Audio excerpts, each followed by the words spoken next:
30년 동안 밥해주고 빨래해주고 손자 뒷바라지했는데 그날 저녁 아들이 단 한 줄의 문자를 보냈습니다. 엄마, 이번 주까지 짐 빼. 가진 건 낡은 가방 하나뿐. 그리고 어디로 가야 할지도 몰랐습니다. 하지만 그 순간 그녀의 인생은 망한 날이 아니라 시작되는 날이었습니다. 눈을 뜨자마자 습관처럼 부엌으로 갔다. 손은 자동으로 움직였다. 쌀을 안 치고 국을 데우고 반찬통을 꺼내는 사이 머릿속은 이미 오전 일정으로 꽉 차 있었다. 손자 등교 준비, 빨래, 청소, 거실 주방 바닥 닦기, 버릴 쓰레기 분리. 30년 동안 새벽부터 밤까지 몸에 밴 루틴이었다. 할머니, 오늘 도시락에 김 넣어줘. 응, 아이들 목소리에 반사적으로 웃음을 지었다. 아이들 얼굴은 아직 어린데 시간은 나를 늙게 했다.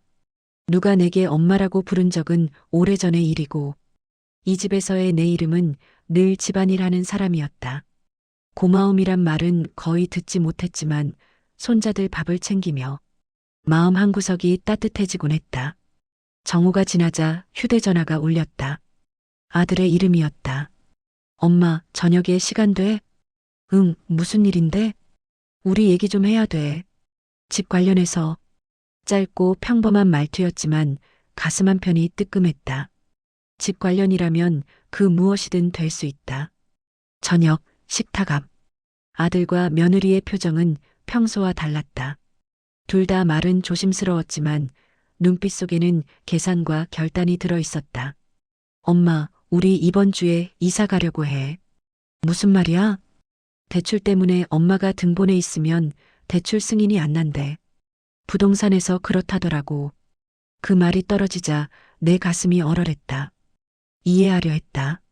시대가 변했고 규정도 달라졌고 모든 게 돈과 수치로 환산되는 세상이라는 걸 알았다.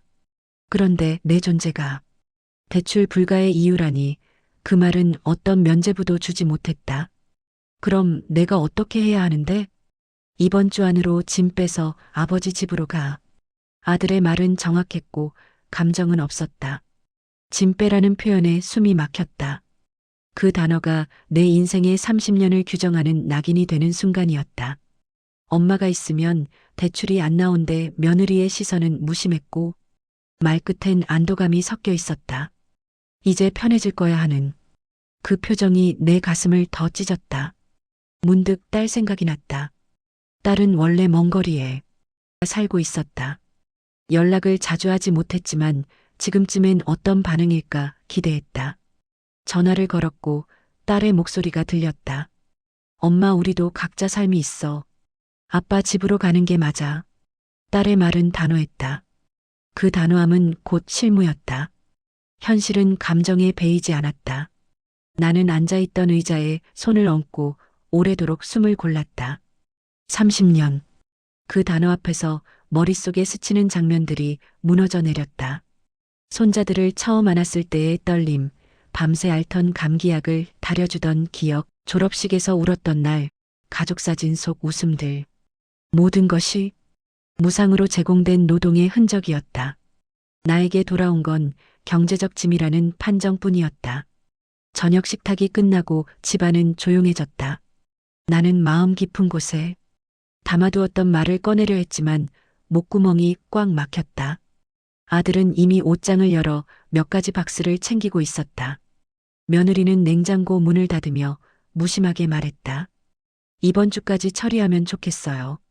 우리도 준비할 게 많으니까요. 그 단어 처리가 귓가에 닿는 순간 나는 비로소 알았다. 내가 이 집에서 얼마큼의 공간을 차지했는지, 얼마나 당연한 존재로 여겨졌는지를. 내 방으로 돌아가 낡은 가방을 꺼냈다. 지퍼는 삐걱거렸고 손때 묻은 천이 약간 헤어져 있었다. 그 가방에는 몇 벌의 옷과 오래된 스카프 하나, 손자들이 그려준 종이 한 장이 전부였다. 서랍장을 열면 사진 몇 장이 흩어져 있었지만 곧 둘러볼 시간이 없었다. 나는 짐을 고르고 골라서 다시는 필요 없을 것 같은 것들을 내려놓았다. 남들이 보기엔 초라할지 몰라도 내겐 각별한 물건들이었다. 바깥에선 이웃집 개가 짖는 소리가 들리고 아이들은 저녁 숙제를 하느라 떠들썩했다. 나는 가방을 어깨에 메고 문을 나섰다. 그 순간 아들이 다가왔다. 목소리에 약간의 흔들림이 섞여 있었다. 엄마, 미안해. 그 말은 진짜였을까? 나는 잠깐 그를 바라보다가 대답하지 않았다. 미안하다는 말이 내 가슴의 구멍을 메워주지 못했다. 엘리베이터를 잠깐 기다리며 난간에 기대어 먼 하늘을 보았다. 불빛들이 하나둘 켜지고 사람들의 집에는 각자의 이야기가 흐르고 있었다. 나는 그중 한 장면에서 조용히 비켜서 있었다. 누군가는 집에서 웃고, 누군가는 식탁 앞에서 이야기를 하고, 누군가는 소파에 기대어 TV를 본다. 그들의 일상 속에서 나는 한때 중심이었을까? 아니면 오래된 가구처럼 조용히 놓여 있던 것일까? 버스 정류장에 섰을 때 가방이 무겁게 느껴졌다. 몸보다 마음이 더 무거웠다. 주변 사람들은 자기 할 일을 하며 지나갔다. 아무도 나를 멈춰 세우지 않았다. 나는 그 사실을 오래전부터 알고 있었지만 지금 그 무관심이 더 아프게 다가왔다. 한 걸음 한 걸음 내디딜 때마다 내 안에서 무언가가 놓여졌다. 이야기의 무게, 책임의 무게, 사랑의 무게, 그리고 그 모든 것을 대신해준 짐이라는 단어가 뒤에 따라왔다. 어느 쪽으로 가야 할지 모르겠다는 생각이 들었다. 전 남편, 딸의 집, 혹은 그냥 길 위에 멈춰 서는 것. 갈 곳이 없는 사람처럼 느껴졌다. 하지만 한편으로는 이상하게 가벼웠다. 손에 든 가방 하나가 내 지난 30년을 뜻한다고 생각하니 그 가방이 너무 가벼워 보이기도 했다. 나는 숨을 고르고 천천히 걷기 시작했다. 떠나는 건 끝이 아니라 다른 시작일 수 있다는 작은 믿음이 올라왔다. 버스가 오자 나는 올라탔다. 창밖으로 보이는 익숙한 골목들이 스치듯 지나갔다.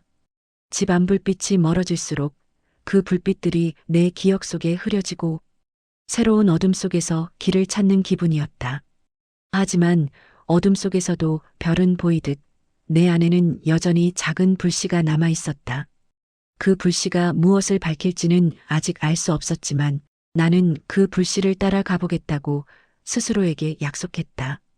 가방 하나로 떠난 날이었다. 30년의 일상과 그날의 한 줄짜리 선고가 내 뒤에 남아 있었다.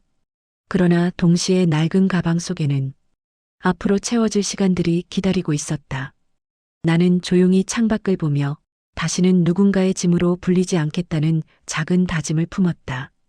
영순 씨는 전 남편의 원룸 앞에서 한참을 서 있었다.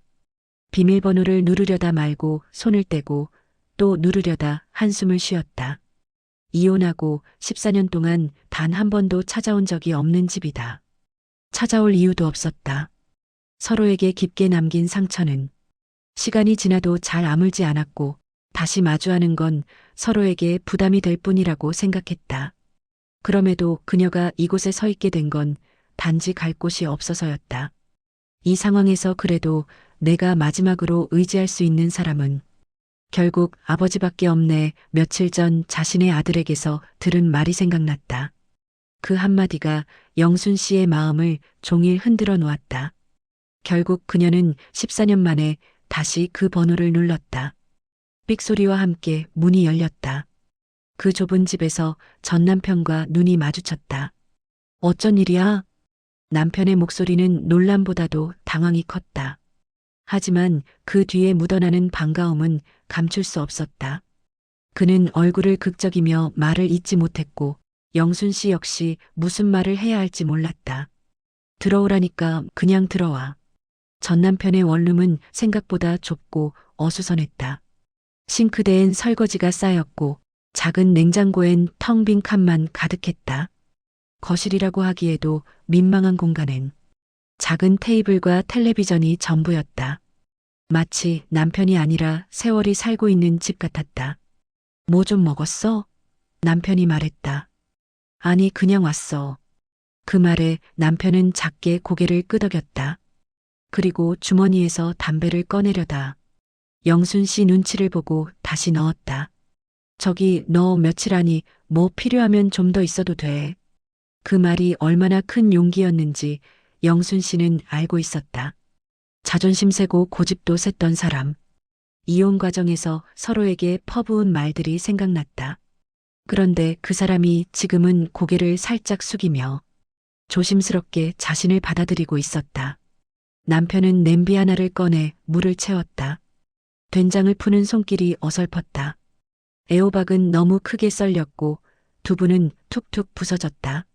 냄새는 분명 된장찌개인데 어디선가 탄 냄새도 났다.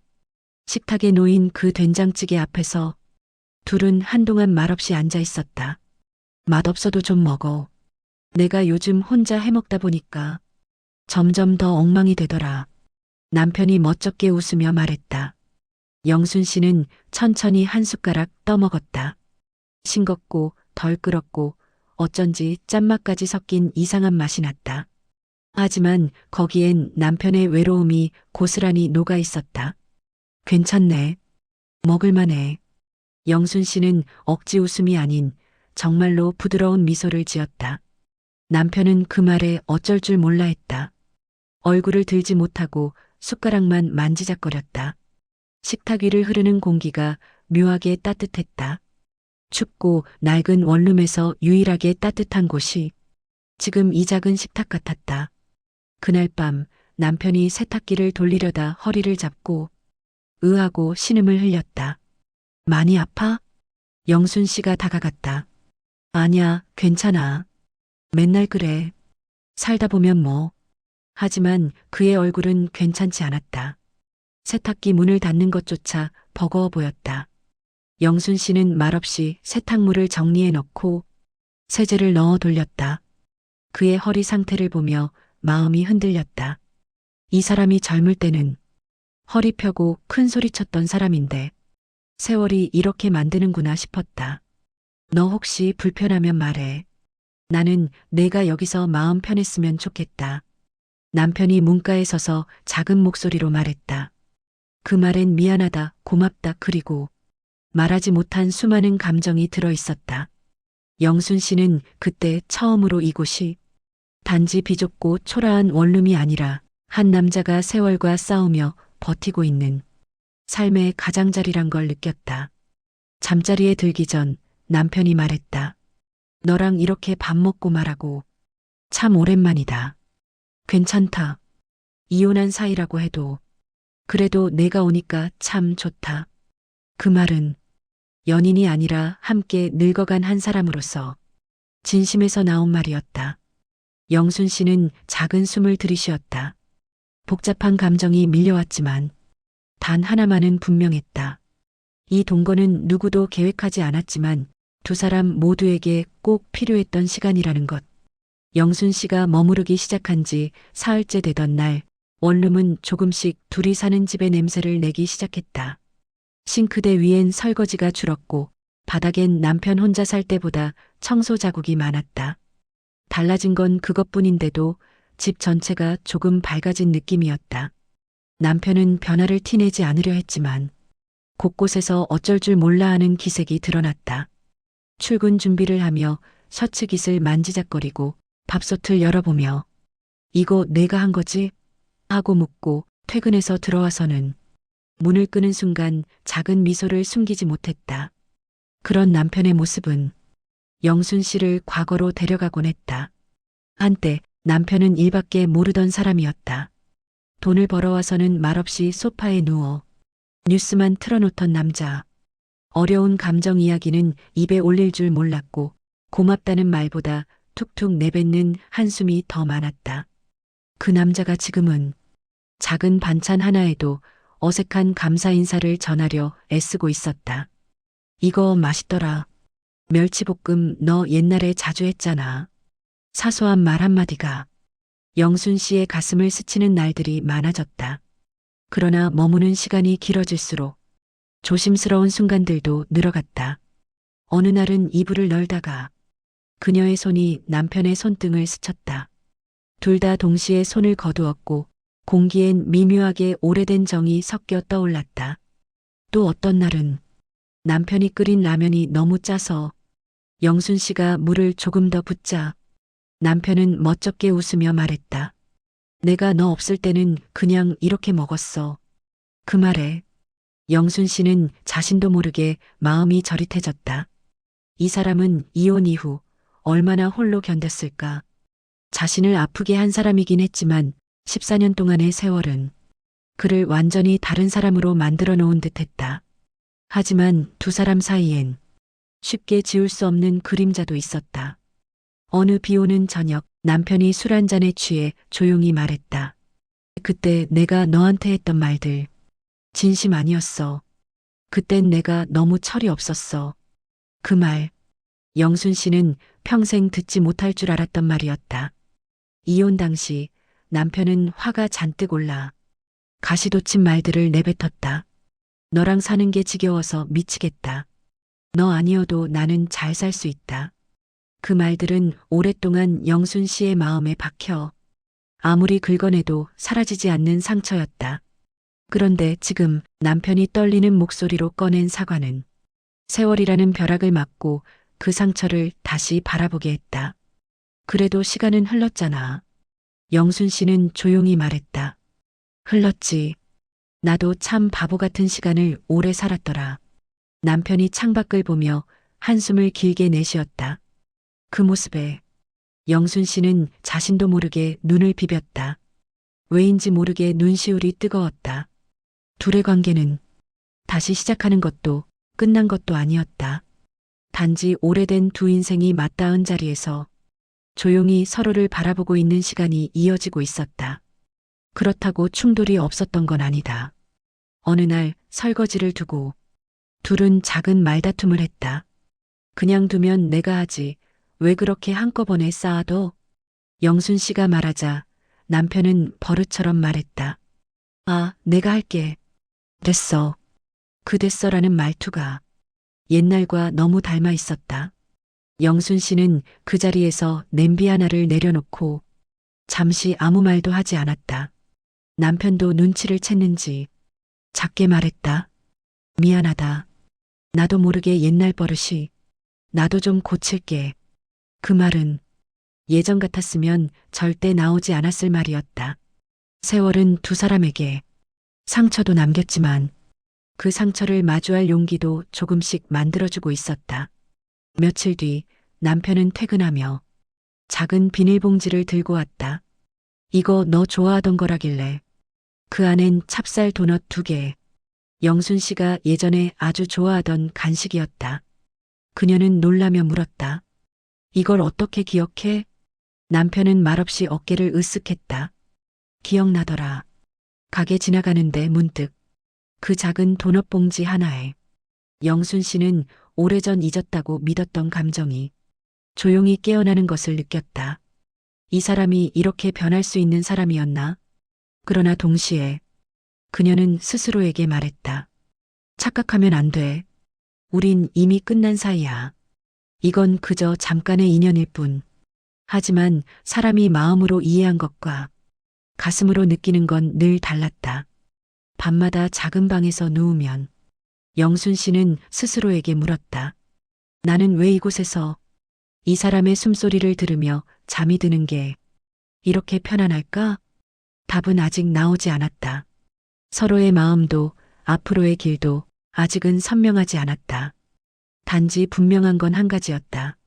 이 좁은 원룸 안에서 두 사람은 서로의 외로움이 어떻게 생겼고 어떻게 깊어졌는지를 천천히 조용히 다시 배우고 있다는 것. 남편이 병원에서 퇴원한 것은 어느 초겨울 오후였다. 바람이 차갑게 불어왔지만 두 사람의 걸음은 오랜만에 함께 걷는 사람들처럼 조심스럽고 느렸다. 영순 씨는 남편의 팔을 잡고 천천히 집까지 데려왔다. 남편의 원룸은 여전히 좁았지만 그날만큼은 왠지 따뜻한 온기를 품고 있었다. 남편은 조용히 말했다. 영순아, 나 이 방에 계속 있다가는 오래 못 버틸 것 같아. 너한테 말해야 할 게 있는데 몸이 많이 나아지기 전에 말 못할까봐 겁난다. 그 말투가 심상치 않아. 영순 씨의 마음이 순간 조여들었다. 뭔데? 말을 해. 대체 왜 자꾸 그런 소리를 하는데? 남편은 침대 머리맡에 놓아둔 작은 철제 금고를 가리켰다. 동네 문방구에서도 팔 법한 낡은 자물쇠가 달린 금고였다.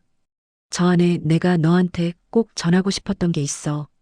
남편은 한참을 망설이다가 베개 아래에 숨겨둔 열쇠를 꺼냈다. 떨리는 손으로 열쇠를 잠금홀에 넣으며 그는 말했다. 이걸 지금 열어볼래? 금고 뚜껑이 딸깍하고 열렸다. 그 순간 영순 씨는 예상치 못한 내용물에 숨이 멈췄다. 금고 안에는 두툼하게 묶인 통장과 봉투에 넣어진 유언장, 그리고 오래된 사진 한 장이 함께 들어 있었다. 사진 속에는 젊은 시절의 두 사람이 아이 둘을 가운데 두고 웃고 있었다. 남편이 통장을 꺼내 건넸다. 이거 내가 이혼하고 나서 모은 전 재산이야. 그 말에 영순 씨는 고개를 들었다. 재혼했다며, 새 아내 있다면서, 그냥 원룸이 작아서 옹색하게 사는 줄 알았지. 남편은 고개를 저었다. 재혼한 적 없어. 그냥 그런 척한 거야. 너한테 내가 잘 살고 있는 것처럼 보이고 싶어서, 그리고 너 걱정시키기 싫어서. 영순 씨는 믿을 수 없다는 듯 남편을 바라봤다. 그럼 그 여자? 동네 아주머니야. 가끔 들어와 청소 도와주던 분. 내가 올 줄 몰라서 급하게 둘러댄 거야. 충격과 허탈함이 밀려왔다. 그러나 남편의 눈빛은 오래된 부끄러움과 진심으로 가득 차 있었다. 나는 이혼하고 나서 내 인생 잘 살면 복수가 될 거라고 이상한 오기가 생겼어. 그래서 죽어라 이랬지. 잠도 안 자고 장거리 화물 운전만 10년 넘게 했어. 남편의 손등에는 어디서 긁혔는지 모를 상처들이 수십 개나 있었다. 왜 그렇게까지 했어? 남편은 쓴웃음을 지으며 말했다. 언젠가 너한테 떳떳하게 말하고 싶었어. 나도 내 몫 다 했다고. 근데 막상 너를 다시 만나니까 그 말이 아무 의미가 없더라. 그 순간 영순 씨는 가슴 깊은 곳에서 뜨거운 무언가가 치밀어 올랐다. 남편이 건넨 통장을 펼쳐보니 합계 5억 3천만 원. 이게 다 당신이 모은 거야? 응. 하나도 안 썼어. 쓰는 순간 내게 떳떳하지 못할 것 같아서. 영순 씨는 통장을 덮었다. 이 돈의 무게가 얼마나 많은 외로움과 후회를 품고 있는지 말하지 않아도 알 수 있었다. 그리고 남편이 조심스럽게 유언장을 꺼내 말했다. 영순아, 내가 만약에 그때처럼 다시 쓰러져 돌아오지 못하면 그런 소리 하지 말라니까. 남편은 슬픈 눈으로 미소 지었다. 그래도 들어줘. 영순 씨는 떨리는 손으로 봉투를 열었다. 유언장은 예상보다 훨씬 단순했다. 전 재산 전부를 전 아내 박영순에게 남긴다. 그 아래엔 짧은 문장이 한 줄 더 있었다. 단 영순은 이 돈으로 반드시 자신의 새로운 삶을 시작해야 한다. 영순 씨는 한참 동안 글자를 읽고 또 읽었다. 전 재산 전부, 자신의 새로운 삶. 눈이 흐려져. 글자가 번져 보였다. 왜 나한테 이런 걸 남기는데? 남편은 숨을 고르고 말했다. 너한테 미안한 게 너무 많아서. 그리고 너는 평생 너 자신을 위해 산 적이 없잖아. 그 말은 30년간 쌓여온 자기 희생의 기억을 정면에서 찌르는 듯 했다. 내가 아플 때마다, 힘들 때마다, 아이들 챙기느라 바쁠 때마다 넌 한 번도 내 인생은 뭐지라는 생각을 입 밖으로 낸 적이 없었어. 남편은 천천히 그러나 단호하게 말했다. 그러니까 이번엔 너 혼자 살았으면 좋겠다. 누구의 엄마도 누구의 아내도 아니고 그냥 박영순으로. 영순 씨의 눈물이 조용히 떨어졌다. 남편은 그녀의 손등을 짚으며 말했다. 그리고 마지막 부탁이 있어. 영순 씨는 눈을 닦으며 고개를 들었다. 무슨 부탁인데? 남편은 오래 담아둔 말을 꺼내듯 천천히 입을 열었다. 그 돈, 절대로 나 때문에 쌓아둔 불쌍한 돈으로 만들지 마. 내가 웃을 수 있는 데에 써. 내가 오래 하고 싶었는데. 아이들 때문에, 나 때문에, 부모님 때문에. 못했던 것들, 그걸 하는 데에 써. 영순 씨는 목이 메어 말을 이어가지 못했다. 남편은 마지막으로 힘을 내며 말했다. 그게 내가 남길 수 있는 유일한 사과고 유일한 사랑이야. 그 말은 어떤 다짐이나 명령보다 깊게 영순 씨의 마음에 박혔다. 그날 밤 영순 씨는 잠을 이루지 못했다. 이 돈은 단순한 유산이 아니라 누군가의 인생 전체가 남긴 마지막 기록이었다. 눈을 감으면 남편의 말이 계속 떠올랐다. 이번엔 너 혼자 살아봐. 누구의 짐도 아닌 너의 인생으로. 그 말이 영순 씨의 마음속 깊은 곳에서 천천히 그러나 분명하게 무언가를 깨우고 있었다. 전 남편의 집에 머문 지 2달째 되던 어느 새벽이었다. 비가 얇게 내리고 있었고 창문에 톡톡 부딪히는 소리가 유난히 크게 들리던 시간이었다. 영순 씨는 주방에서 따뜻한 물을 끓이고 있었다. 남편이 밤새 기침을 하더니 아침에 몸살이 오려나. 그런 생각으로 생강을 손질하고 있는데 원룸 안쪽에서 둔탁한 소리가 울렸다. 쿵. 영순 씨는 칼을 내려놓고 뛰어갔다. 남편이 바닥에 쓰러져 있었다. 눈은 반쯤 감겨 있고 입술은 퍼렇게 질려 있었다. 여보. 그녀의 입에서 본능적으로 여보라는 말이 튀어나왔다. 그 말에 그녀 자신도 잠시 멈칫했으나 멈출 틈도 없이 바로 손을 잡고 흔들었다. 들려? 말 좀 해봐. 남편은 희미한 소리만 냈다. 영순아. 그 작은 부름 하나에 영순 씨의 심장이 내려앉았다. 겁도 나고 걱정도 되고 이해할 수 없는 감정이 한꺼번에 밀려왔다. 그녀는 119에 전화를 걸었다. 구급대가 도착하기까지 7분. 그 7분이 1시간처럼 길었다. 병원에 도착했을 때 의사는 단호하게 말했다. 뇌졸중 초기입니다. 빠르게 조치를 해서 상태가 안정되긴 했지만 지금부터는 돌봄이 중요합니다. 영순 씨는 숨을 들이켰다. 뇌졸중. 그 단어 하나가 그녀의 머릿속을 멍해지게 만들었다. 의사가 말했다. 가까운 가족분이? 가족.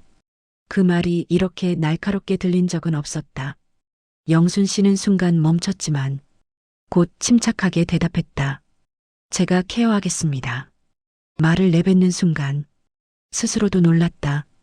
이 사람은 이미 과거의 남편이었는데 그럼에도 누구보다 먼저 손을 내밀고 있었다. 남편은 중환자실에서 사흘 동안 의식이 또렷하지 않았다. 하루에 한 번 눈을 뜰까 말까 했고 손가락을 겨우 움직이면 그게 큰 희망처럼 느껴졌다. 그 사흘 내내 영순 씨는 중환자실 앞 의자에서 거의 서성이다시피 했다. 그녀는 스스로에게 물었다. 왜 내가 이러고 있지? 왜 내가 울고 있는 거지? 스스로도 이해할 수 없는 감정이었다. 하지만 이유를 따지는 게 무의미할 만큼 그녀의 마음은 이미 남편의 몸보다 먼저 움직이고 있었다. 사흘째 되는 날 아침 의사가 말했다. 회복이 빠르신 편입니다. 다행이에요. 조만간 일반 병실로 옮기실 겁니다. 그리고 그날 오후 남편이 잠시 눈을 떴다. 그는 천천히 눈동자를 움직이며 영순 씨를 찾았다. 너 왔어? 그 한마디가 영순 씨의 눈시울을 즉시 뜨겁게 만들었다. 당연히 왔지. 가만히 누워 있으라니까. 남편은 힘없이 웃었다. 왜 이렇게 울상이야? 누가 울상이래? 눈에 뭐가 들어가서 그래. 거짓말이 서툴러서 둘 다 웃어버렸다. 하지만 웃음 뒤엔 말로 설명할 수 없는 마음의 울림이 있었다. 남편이 일반 병실로 옮겨진 뒤 생활은 전혀 다른 모습이 되었다. 영순 씨는 아침 일찍 병원에 와 남편의 얼굴과 손을 씻겨주고 죽을 떠먹여주고 재활치료에 함께 따라다녔다. 남편은 처음엔 거리감을 보였다. 못 오면 안 와도 돼. 너도 힘들잖아. 힘들긴 뭐가 힘들어. 내가 하는 일이 이거밖에 더 있어? 하지만 그 말 속엔 단순한 의무가 아니라 알 수 없는 따뜻함이 묻어 있었다. 어느 날은 재활의사가 물었다. 따님이세요? 아니면 배우자? 남편이 대답하려는 순간 영순 씨가 빠르게 말했다. 지금은 그냥 가족 같은 사람입니다. 의사는 고개를 끄덕였지만 남편은 그 말을 오래 곱씹는 듯 했다. 가족 같은 사람이라.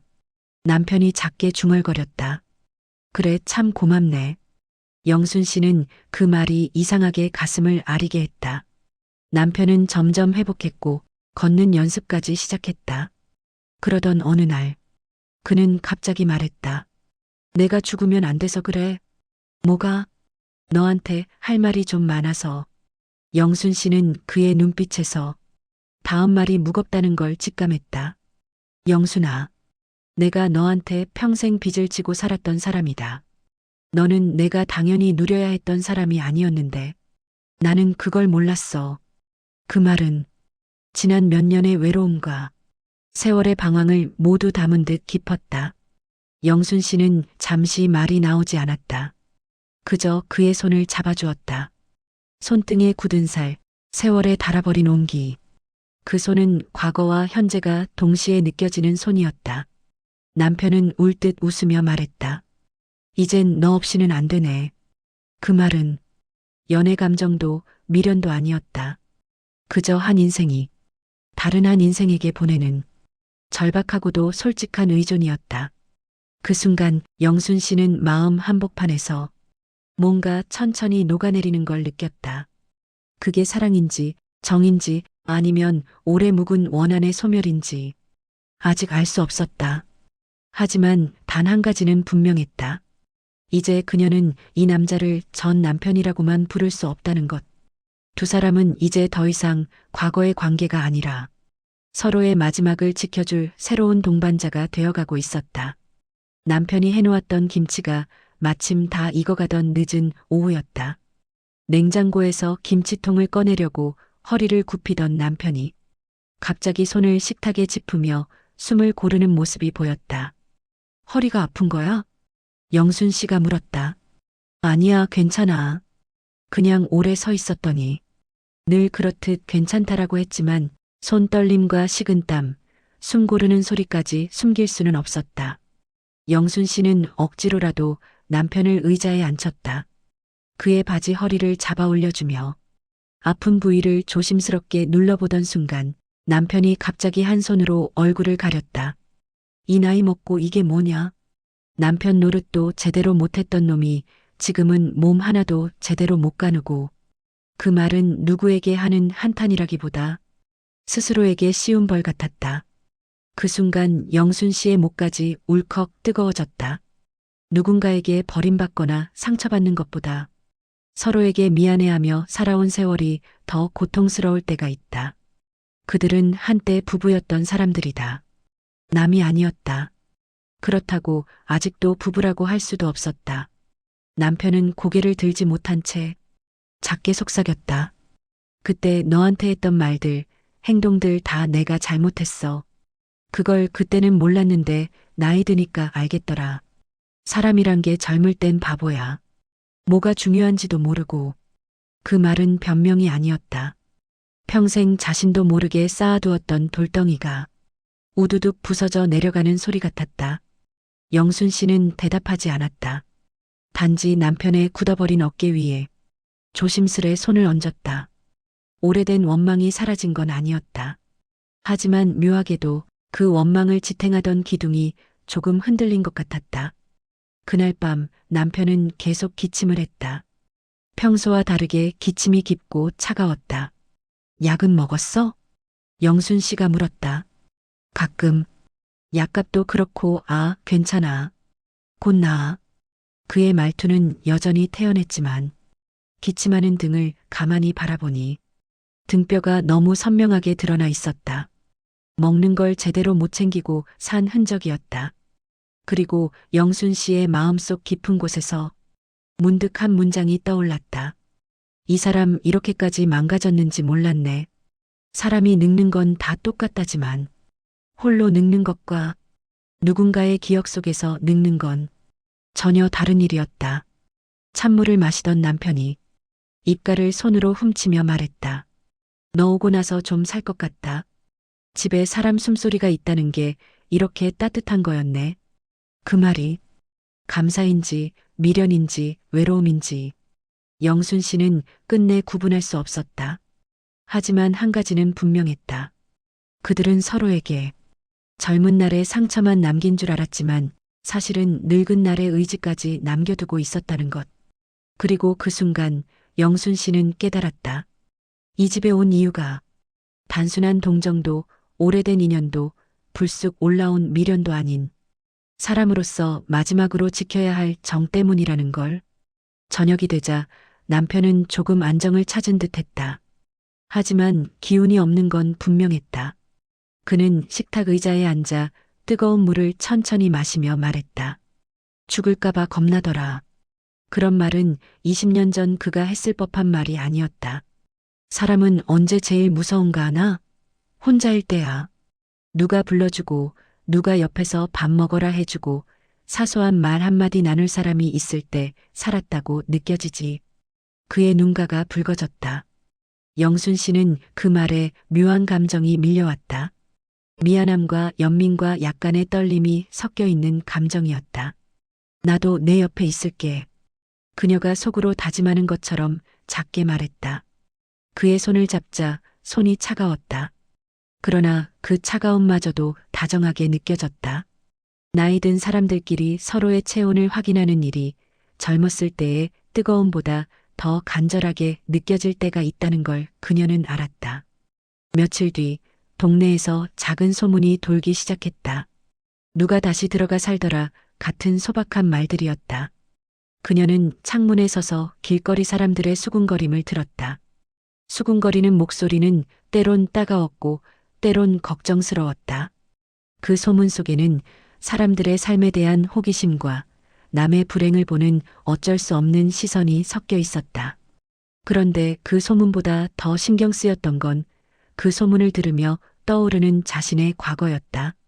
스스로를 누군가의 짐으로 여기던 날들이 떠올랐고 그 기억이 그녀의 어깨를 무겁게 짓눌렀다. 그 무렵 아들의 전화가 왔다. 엄마, 아버지 상태 괜찮아? 목소리는 전과 달랐다. 초기의 무심함은 사라지고 어딘가 떨리는 긴장감이 섞여 있었다. 영순 씨는 담담히 대답했다. 좀 불안하긴 한데 내가 돌보고 있어. 내가 올 필요는 없어. 아들은 짧게 한숨을 쉬더니 알겠다 하고 전화를 끊었다. 그 통화 속에서 그는 미안함과 무기력함을 동시에 드러냈다.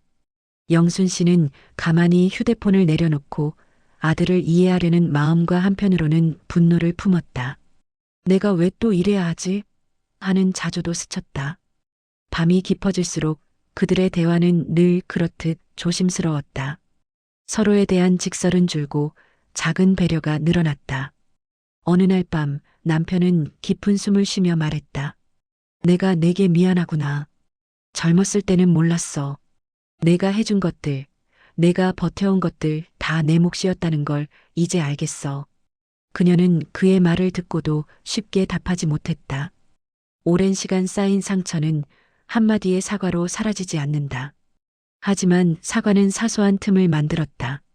그 틈으로 두 사람의 관계가 조금씩 다른 모양으로 자리 잡기 시작했다. 그 틈은 마치 얼음이 갈라지는 소리 같았다. 한둘의 말과 행동이 쌓이며 서로에 대한 자잘한 기대와 실망이 다시 정렬됐다. 영순 씨는 어느 순간 자신이 남편의 젊은 날의 잘못을 용서하거나 잊은 게 아니라 이제는 서로를 다른 방식으로 지켜야 할 때라는 생각을 하게 됐다. 규범이나 체면이 아닌 서로의 존재가 가진 절박함 때문에 머무르는 것이었다. 그 절박함은 종종 부끄럽고 때로는 위험을 잃게 만들었다. 그러나 동시에 사람을 더 인간적으로 만들었다. 주말이 되자 남편은 오랜만에 산책을 나가자고 했다. 바람이 차가웠지만 둘은 손을 잡고 천천히 걸었다. 길가 벤치에 앉아 서로 말없이 하늘을 올려다본 시간들이 있었다. 말이 필요 없었다. 그 침묵 속에서 두 사람은 서로의 숨소리를 들었다. 과거의 상처는 여전히 존재했지만 그 위에 앉아있는 이 늙은 동행의 소중함도 분명했다. 내가 옆에 있어주니 참 다행이야. 남편이 작게 말했다. 그녀는 고개를 끄덕이며 대답했다. 나도 내가 있어줘서 다행이야. 밤이 되어 침대에 누우면 영순 씨는 스스로를 자문했다. 이건 무엇일까? 책임일까? 연민일까? 아니면 오래된 습관일까? 답은 쉽지 않았다. 다만 분명한 건 그녀의 하루가 누군가의 존재로 인해 조금 더 의미를 얻었다는 사실이었다. 그리고 그 사실이 그녀를 앞으로도 이 자리에 머물게 할 거라는 예감이 들었다. 삶은 때로 어처구니 없는 방식으로 우리를 시험에 들게 한다. 누군가를 돌보는 일이 결국 자기 자신을 돌보는 일이 될 수도 있다는 사실을 그녀는 조금씩 받아들이기 시작했다. 그 밤 남편이 잠들기 전 작은 목소리로 말했다. 며칠만 더 있어줘. 그의 부탁은 단순한 부탁이 아니었다. 늙은 자존심과 연약한 의존이 섞인 간절한 호소였다. 영순 씨는 잠깐 눈을 감았다가 대답했다. 내일 얘기하자. 그 말은 거부도 동의도 아니었지만 둘에게는 충분한 합의였다. 내일의 대화는 또 다른 결정을 부를 것이고 그 결정은 두 사람의 남은 날들을 바꿔놓을지도 모른다. 창밖으로 새벽빛이 어슴풀에 스며들 때 영순 씨는 자신이 누구인지 무엇을 위해 서 있는지 다시금 생각했다. 나는 누구의 짐이 되고 싶지 않았다. 하지만 지금 이 자리에서 누군가의 체온을 지키는 것이 누군가의 전부가 되는 순간을 지키는 것이라면 생각은 정리되지 않았지만 마음은 한결 가벼워졌다. 그녀는 남편의 이마에 손을 얹고 속삭였다. 내일 이야기하자. 그리고 눈을 감았다. 머릿속에는 남편의 말과 자신의 결심이 함께 맴돌았다. 무엇이 옳은지는 모르겠지만 지금은 이 순간이 소중했다. 1년 후 그는 내 품에서 세상을 떠났다. 유언에 따라 나는 자신을 위한 사업을 시작했다. 전 남편의 돈이 아닌 나의 사업 자금으로 해변가 낡은 단독주택을 샀다. 그동안 억눌렸던 나의 꿈을 펼칠 공간이었다. 그곳을 시니어 스테이로 개조했다. 노년을 위한 편안하고 아름다운 쉼터로 만들기로 결심했다. 나는 직접 페인트를 칠하고 인테리어 잡지를 탐독했다. 30년간 가족에게 쏟았던 정성을 이제 나 자신과 이 공간에 쏟았다. 나의 노동은 이제 나를 위한 가치로 돌아왔다. 70세의 여성 사장님. 사람들은 나의 이야기에 주목했다. 70대 여성 사장님의 5억 인생 역전, 오션뷰 스테이라는 스토리로 SNS는 폭발했다. 나의 과거와 재기 스토리는 많은 이들에게 희망이 되었다. 조회수가 터져나왔다. 사람들은 나의 이야기에 열광했다. 진정한 인생의 가치는 돈이 아님을 깨달았다. 펜션 예약은 1년치가 꽉 찼다. 나는 이제 더 이상 짐이 아니었다. 나는 사회에 기여하는 당당한 존재가 되었다. 나는 당당한 사업가였다. 나의 가치는 내 스스로 만들어낸 것이다. 깔끔한 유니폼을 입고 카운터에 섰다. 사장 명찰이 빛났다. 그 명찰은 나의 새로운 정체성이었다. 30년 전 며느리의 눈치를 보던 주방이 아닌 내가 주인인 공간. 나는 여기서 규칙을 정하고 원칙을 세운다. 그 자유로움과 당당함은 돈으로 살 수 없는 것이었다. 그것은 자아실현의 기쁨이었다. 반년 후 펜션 입구에 낯익은 가족이 불안하게 서 있었다. 나는 그들이 올 것을 알고 있었다. 아들, 며느리, 그리고 손자들. 사업 실패로 집까지 잃은 그들은 절박한 얼굴이었다. 그들의 눈빛은 과거 나를 보던 눈빛과는 완전히 달랐다. 떨리는 목소리로 사장님. 잠깐만요. 드릴 말씀이 있어요. 어쩐 일로 오셨습니까? 예약은 하셨습니까? 이곳은 예약제로 운영됩니다. 아니, 우리잖아. 내 자식들. 어머니에게 예약을 하라는 건가요? 죄송합니다, 고객님. 현재 예약 없이는 투숙 불가능합니다. 예약은 1년치 마감입니다. 이곳은 비즈니스 공간입니다. 울먹이며 어머니, 저희 지금 갈 곳이 없어요. 하루만, 방 하나만 주시면 안 될까요? 저희가 길바닥에 나앉게 생겼어요. 규정입니다. 저는 감정으로 사업하지 않습니다. 당신들이 내 규정을 위반하면 이 사업장 전체에 피해가 옵니다. 그 피해를 누가 보상할 건가요? 아들은 무릎을 꿇었다. 그의 자존심이 완전히 무너진 순간이었다. 돈은 나중에, 저는 나중에를 믿지 않습니다. 30년 전에도 그랬고 지금도 그렇습니다. 나를 버렸을 때 나는 누구에게도 나중에를 부탁하지 못했습니다. 나에게 가르쳐준 현실의 원칙을 나 역시 따르는 것뿐입니다. 나는 이제 당신들의 어머니가 아닙니다. 이 공간은 비즈니스 공간입니다. 이곳에 가족 관계는 존재하지 않습니다. 영순 씨는 잠시 눈을 감았다. 그리고 너무나도 차분하게, 그러나 그 어떤 대답보다 단호한 목소리로 되물었다. 가족? 아들은 아무 말도 하지 못했다.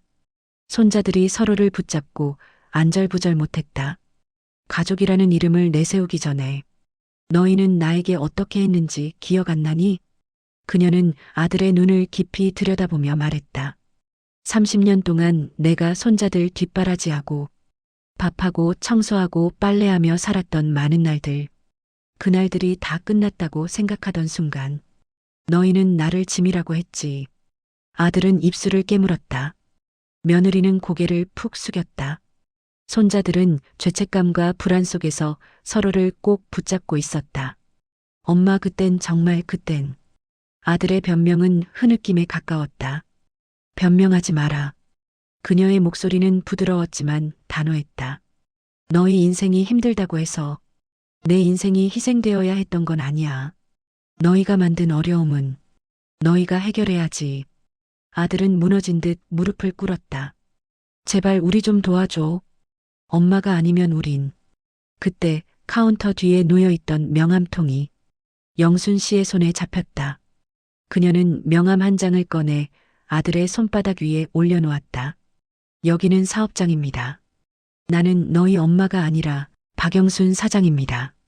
명함 위에는 펜션 이름과 예약 전화번호가 적혀 있었다. 그녀는 차갑지만 도망치지 않는 눈으로 말했다. 숙박을 원한다면 고객으로서 예약하세요. 1년 후라면 가능할 겁니다. 아들은 명함을 보며 흐느꼈다. 손자 중 한 명이 울먹이며 말했다. 할머니 우리 집 없어. 영순 씨의 심장이 순간적으로 찢어졌지만 그녀는 손을 뻗지 않았다.